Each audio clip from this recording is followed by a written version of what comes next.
You checked the salt shaker. You skipped the chips. You have been careful. And yet your last blood pressure reading was higher than you expected. Your ankles felt a little puffy by the end of the day. Maybe your doctor mentioned watching your sodium and you thought, I already am.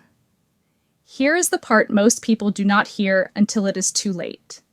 The foods doing the most damage to your kidneys often taste nothing like salt. That is what makes hidden sodium so dangerous for kidney health after 60. You cannot taste your way out of it.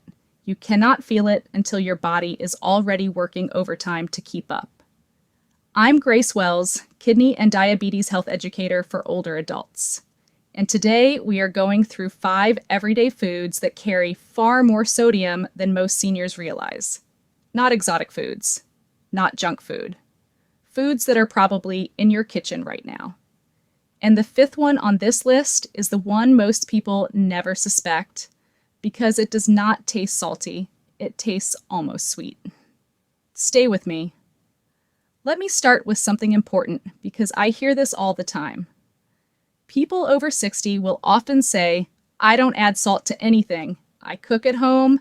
I stay away from fast food. And they genuinely believe they are protecting their kidneys. The problem is that most of the sodium we consume does not come from the salt shaker at all. Research consistently shows that the majority of sodium in the average American diet comes from processed and packaged foods. Foods that are salted during manufacturing long before they reach your table. And for someone over 60, this matters in a very specific way. As we age, our kidneys gradually become less efficient at filtering waste and balancing minerals, including sodium. That is a normal part of aging, but when sodium intake stays high, the kidneys have to work harder to compensate. Over time, that extra workload can contribute to elevated blood pressure, fluid retention, and increased stress on kidney tissue, especially if there is already some kidney function, decline, diabetes, or high blood pressure in the picture. Hidden sodium foods are one of the biggest unrecognized risks in kidney health after 60. Not because any one meal will cause immediate damage, but because the accumulation, day after day, food after food, adds up in ways that quietly show up in your labs and your blood pressure readings before you ever feel a symptom. So let's go through these 5 foods. And as we do, I want you to think about what is sitting in your own pantry right now. The first one surprises almost everyone because it is something most seniors eat at nearly every meal. Bread. Not a specialty bread, not a restaurant bread basket, just regular sliced sandwich bread from the grocery store. A single slice of standard white or wheat sandwich bread can contain anywhere from 100 to 180 milligrams of sodium. That does not sound alarming by itself, but think about how bread actually shows up in a day. 2 slices for a sandwich at lunch, a piece of toast at breakfast, maybe a roll with dinner. You could easily be at 600 milligrams of sodium before you have opened a single can or seasoned a single thing. The reason bread carries so much sodium is structural. Salt is used in the baking process to control yeast and develop texture. It is not there for flavor in the way you might think. You have likely eaten bread your whole life without ever tasting it as salty. That is exactly the problem. For someone managing kidney health after 60, or watching blood pressure, or monitoring fluid retention, bread is often the silent contributor no one accounts for. The practical step here is simply to compare labels the next time you are at the store. There are bread options with significantly lower sodium per slice, some as low as 45 to 75 milligrams. The difference between your current bread and a lower sodium option could be several hundred milligrams a day, every single day, without changing anything else about how you eat. If your doctor or renal dietitian has given you a sodium target, bread is worth looking at first. It is one of the most impactful swaps because it shows up so consistently. The second food follows the same pattern, something warm, familiar, and completely disarming. Canned soup. A single can of standard canned soup, the kind that has been a staple of American pantries for decades, can contain anywhere from 800 to over 1,000 milligrams of sodium per serving. And the can often contains more than one serving. So a bowl of what feels like a light, easy lunch could represent more than half of the sodium that some kidney patients are advised to limit for an entire day. Soup feels gentle. It feels healthy. If someone is not feeling well or managing their appetite or just looking for something easy, soup is often the first thing they reach for, which is part of why it is so worth understanding. The good news is that reduced sodium and no salt added canned soups are widely available now. They are not hard to find. The taste difference takes a few uses to adjust to, but most people adapt fairly quickly, especially when they are adding their own herbs or a small amount of seasoning at home where they are in control of what goes in. If you are someone whose doctor has mentioned watching sodium for blood pressure or kidney reasons, swapping your regular canned soup for a low-sodium version is one of the most direct changes you can make. It is also one of the easiest to sustain because you are not eliminating the food. You are just choosing a different version of it. And before we move to the next food, if this is already making you think about something in your own pantry, that reaction is exactly why these videos exist. A lot of seniors tell me the information that helped them most was not dramatic. It was just specific. And this is as specific as it gets. Now we move into a category that I want to spend a little more time on because it is where the most hidden sodium tends to live and where the gap between what people expect and what they are actually consuming tends to be the widest. Condiments and sauces, soy sauce, teriyaki sauce, Worcestershire sauce, bottled salad dressings, steak sauce, ketchup, even the marinades that come pre-packaged with meat at the grocery store. These additions seem small, a drizzle here, a spoonful there. But the sodium concentration in many condiments is extraordinarily high because the serving sizes listed on the label are often 1 tablespoon or even less, and most people use considerably more than that without measuring. A single tablespoon of regular soy sauce contains roughly 900 to 1,000 milligrams of sodium. That is nearly the amount some people should limit for an entire meal in one small pour. And soy sauce is not the only one. Many bottled dressings run 300 to 400 milligrams for 2 tablespoons, which is a light drizzle on a salad. This is where the idea of eating healthy can actually work against you. A person who has switched to salads thinking they are doing something good for their kidneys may not realize that the dressing they are using is carrying as much sodium as a bag of chips. The label check here is important, but I want to frame it practically rather than turning this into a complicated counting exercise. The main thing to look for on the label is the sodium content per serving, and then realistically estimate how much of it you actually use. If a serving is 1 tablespoon and you use 3, the math is straightforward.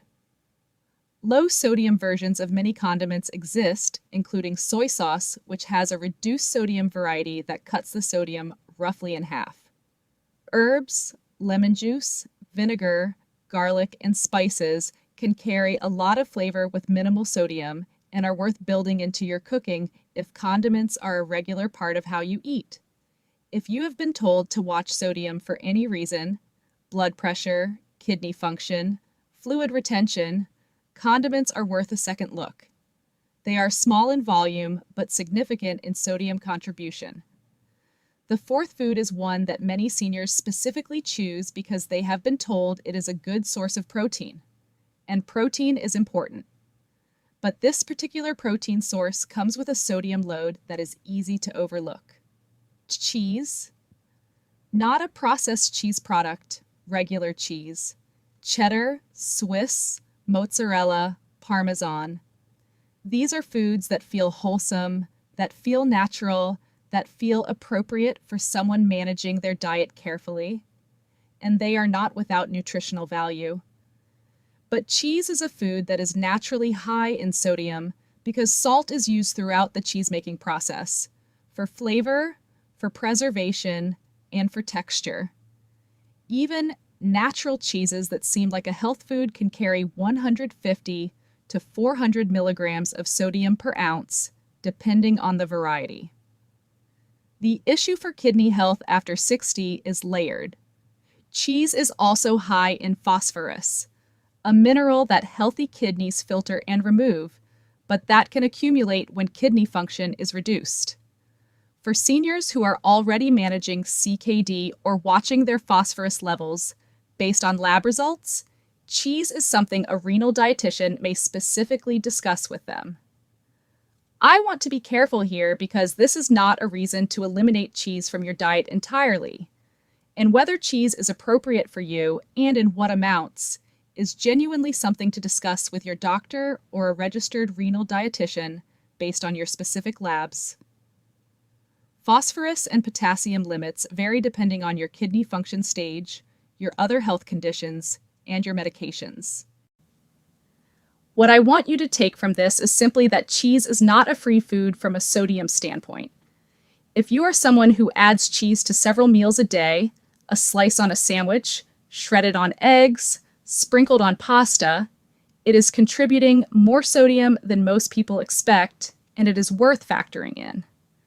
Lower sodium cheese options exist, and Swiss cheese tends to be among the lower sodium natural cheeses. Fresh mozzarella is often lower than aged varieties. Small adjustments in variety can make a real difference over time. Now we get to the fifth food, and I said earlier it is the one that surprises people most because it does not taste salty at all. Deli meat, turkey, chicken, ham, roast beef, the sliced meats most commonly used for sandwiches and quick meals. These are foods that feel lean, high protein, and healthy. And many seniors turn to deli meat specifically because they are trying to make better food choices. But deli meat is one of the most sodium-dense foods in the grocery store. A single 2-ounce serving of sliced deli turkey, which is roughly 2 to 3 slices, can contain 400 to 600 milligrams of sodium. Ham and processed deli meats often run even higher. The sodium is there because deli meats are cured and preserved. Salt is the mechanism by which these meats are kept shelf-stable and safe. That is not a flaw in the food, it is how it works. But it means that a turkey sandwich that feels like a careful, sensible choice may be delivering a sodium load that is significant for someone managing kidney health or blood pressure. For some seniors, deli meats also carry concerns related to nitrates and food safety with certain health conditions. But the sodium piece is the most consistently relevant for kidney health after 60, and it is the most underestimated. The practical swap here is to use freshly cooked chicken or turkey that you have prepared at home without heavy seasoning, portioned and stored for the week. It requires a little more preparation time, but it can dramatically reduce the sodium load from what would otherwise be a daily deli meat habit. If you do continue using deli meat, low-sodium versions are available at many stores and can cut the sodium content by roughly half. They may be slightly more expensive or harder to find depending on where you shop, but for someone whose doctor has highlighted sodium as a concern, they are worth seeking out. And here is where I want to connect everything we have talked about today because the 5 foods are not really the point on their own. The pattern across all 5 of these foods, bread, canned soup, condiments and sauces, cheese, and deli meat, is that they are everyday, unremarkable, ordinary parts of how older adults eat. None of them are what most people picture when they think about high-sodium food. None of them taste aggressively salty. None of them feel like a problem. And that is what makes hidden sodium in the diet so persistent. It is invisible to the palate. It accumulates quietly. And by the time it is showing up in a blood pressure reading or a kidney function lab, it has often been building for years.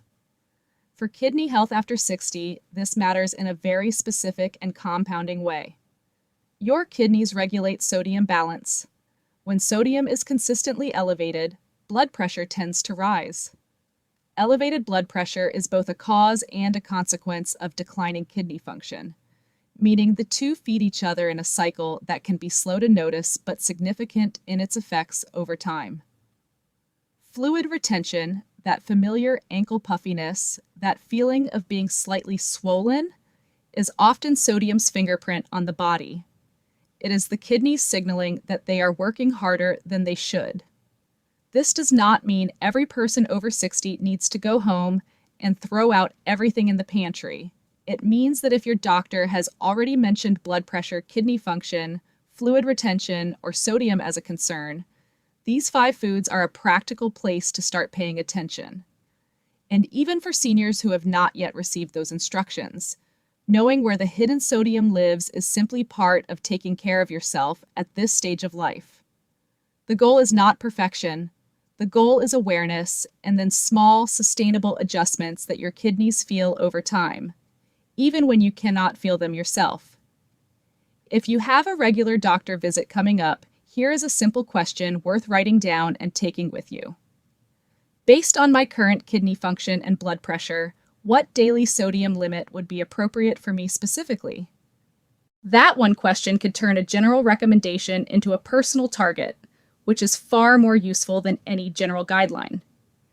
And if you have not had a kidney function panel, including creatinine and eGFR, in the last year, this is a good time to ask whether that is something your doctor would recommend checking. These are not dramatic asks. They are the kind of specific, informed questions that help your doctor help you better. Before we close, I want to say something about the approach to all of this because I have seen people respond to this kind of information in 2 very different ways. Some people feel overwhelmed. They think, I have been doing everything wrong, and they freeze or they try to change everything at once. Some people feel relieved. They think, now I actually know what to look at, and they pick one thing to adjust. The second response is the one that tends to actually help. You do not need to overhaul your entire kitchen this week. Pick one of the 5 foods we talked about today, just one. Maybe it is swapping your canned soup for a low-sodium version. Maybe it is reading the sodium label on your bread before you buy your next loaf. Maybe it is cutting back on how much condiment goes on your meals. One change, repeated consistently, is worth more for your kidneys than a dramatic overhaul that lasts 2 weeks and then reverses. And if one moment in this video helped you see something you had not noticed before, that is exactly why I make these videos. Not to make you anxious, but to give you the specific, practical knowledge that makes a real difference in how you manage your kidney health as you get older. If you found this useful, I would genuinely appreciate it if you hit the like button. It helps more seniors find this information. And I would love to know, which of these 5 foods surprised you the most? Or is there a food you have been eating regularly that you are now going to check the label on? Leave that in the comments below. Your answer might help someone else watching this video realize they are not alone in figuring this out. If kidney health after 60 is something you are taking seriously, whether for yourself or for someone you care for, this channel exists to give you the clearest, most practical guidance I can offer. Not alarming, not vague, just specific, usable information that applies to real life. If this is the kind of content you wish someone had put in front of you earlier, consider subscribing so you do not miss what comes next. Because next time, we are talking about something that many seniors blame entirely on age. Swollen ankles, puffy legs, that feeling of heaviness at the end of the day. A lot of people assume it is just getting older. But sometimes your kidneys, your heart, and your circulation are all trying to tell you the same thing. And age is not the full story. That video is coming next, and I think it is going to change how you see something you may have been ignoring. I will see you there.